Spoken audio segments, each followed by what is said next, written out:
আমি আর কাকা দুজন আসলাম আরিয়াল বিলে।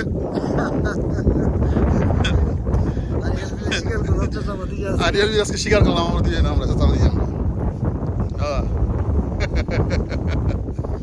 আরিয়াল বিলে আমরা খরগোশ মারছি, আমরা আরিয়াল বিলে বন মোরগ মারছি।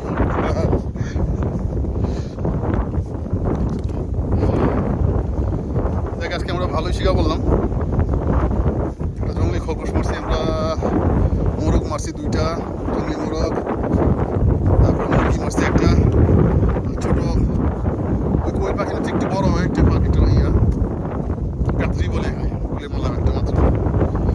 দেখা যাক আমরা খুব টায়ার্ড, ওয়েদার খুব ভালো।